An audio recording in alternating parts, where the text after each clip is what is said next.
Est-il préférable de retirer l'exosquelette, le cadavre donc des insectes digérés par les Dionea muscipula lorsqu'elles se réouvrent, ou doit-on les laisser se débrouiller? C'est la question que m'a posée Marty par email et j'y réponds dans cette vidéo. Effectivement, une fois que la Dionea muscipula, la fameuse Dionée attrape-mouche, attire, capture et digère un insecte, 3-4 semaines après que le piège se soit refermé, et pendant cette durée-là, un bain d'enzymes digestives va être libéré par la plante pour que l'insecte soit digéré et que donc toutes les parties consommables où il y a des nutriments dans l'insecte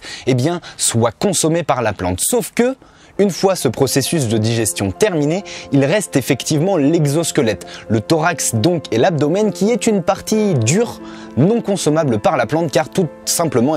dans celui-ci il n'y a aucun nutriment, donc la plante n'a aucun intérêt à le digérer et à le consommer. C'est une question que l'on me pose assez régulièrement. En tout cas, je suppose que cette question est posée davantage par des personnes curieuses de nature, des personnes qui débutent, qui ont envie ou qui se sont d'ailleurs déjà lancées dans le monde mystérieux et fascinant des plantes carnivores et qui du coup ne trouvent pas forcément très esthétique la petite mouche, le petit cadavre qui est encore dans la mâchoire de Dionea muscipula par exemple. Et pour répondre à cette question aujourd'hui, je ne saurais mieux te conseiller que de laisser faire la nature. Au début, lorsque j'ai commencé à cultiver les plantes carnivores, quand je me suis lancé, quand j'avais une dizaine d'années environ, je pensais que je devais lancer un élevage d'insectes volants comme notamment des mouches pour pouvoir les donner à manger à mes Dionea muscipula par exemple. Sauf que je me suis bien rendu compte que niveau gestion, niveau logistique, ça allait être énormément de taf et que finalement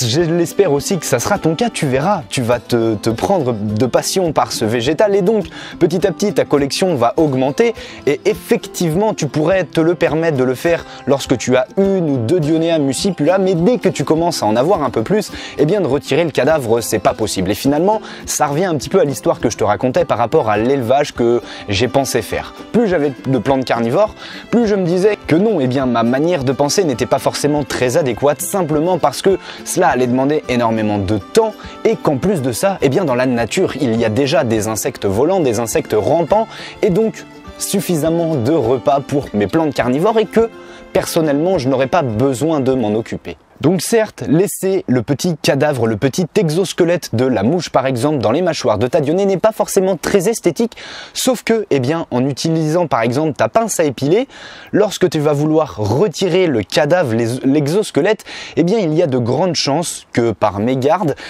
tu stimules les poils sensitives qui sont à l'intérieur des deux lobes de la mâchoire de ta Dionée et que donc malencontreusement tu fasses se refermer le piège de ta Dionée, ce qui lui demanderait énormément d'énergie pour finalement aucun repas. À moins donc que tu sois vraiment très délicat et que vraiment tu trouves ça pas beau de voir le cadavre des mouches.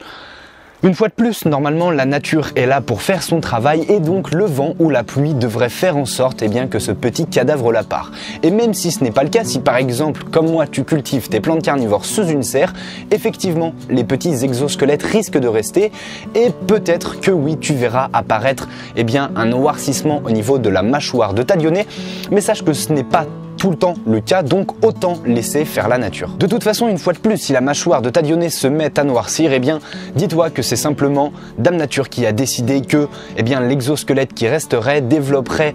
cette noirceur qui est caractérisée par le fait que effectivement le petit exosquelette reste sur la mâchoire et que donc il n'y a pas forcément une très bonne circulation de l'air et que l'insecte mort au contact de la Dionée fait que la mâchoire, tu la perds, mais pas d'inquiétude puisque le printemps va bientôt repointer le bout de son nez. Peut-être qu'il a d'ailleurs déjà pointé le bout de son nez en fonction du moment où tu regardes cette vidéo. Ta Dionea muscipula te redonnera de nouvelles mâchoires sans aucun problème si bien évidemment tu lui as donné toutes les bonnes conditions de culture, que ce soit un substrat adapté, une eau adaptée, une exposition adaptée, mais bref, ce n'est pas le sujet de la question du jour, donc si cela t'intéresse, tu peux aller checker mes autres vidéos sur ma chaîne puisque je donne déjà pas mal de conseils de base liés à la culture des plantes carnivores. À retenir donc, laisse faire la nature, en tout cas c'est ce que je te conseille, mais si effectivement tu as vraiment envie d'enlever les petits cadavres qui sont présents dans les mâchoires de ta Dionée lorsque celle-ci s'est réouverte après digestion, tu peux le faire, mais fais attention à être vraiment délicat pour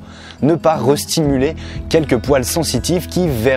engendraient une nouvelle fermeture de la mâchoire de ta Dionée. J'ai encore pas mal de carni-questions en stock, mais si tu as envie de pouvoir me poser ta question, eh bien je te laisse aller dans l'espace commentaire pour m'écrire ta petite question. Ça peut être des questions sur la culture de certaines plantes carnivores en particulier, que je te montre, que je t'explique comment par exemple on cultive telle ou telle plante carnivore. Bref, c'est toi qui as l'embarras du choix. Je te laisse donc utiliser ton clavier, l'espace commentaire, pour me poser ta carni-question sous cette vidéo et j'y répondrai très certainement dans une prochaine carni-question. Si le sujet des Dionea muscipula t'intéresse et que tu as envie d'en connaître davantage sur le processus d'attraction, de capture et de digestion, j'en ai fait une vidéo très complète que je te laisse aller visionner en cliquant juste ici. Et si tu as envie de faire ton propre semis de Dionea muscipula, puisque le printemps va bientôt arriver et que tu vas pouvoir commencer à semer tes premières graines de plantes carnivores, cette vidéo est très certainement faite pour toi. Et moi je te dis à très vite autour de cette nature insolite, passionnante et dévorante.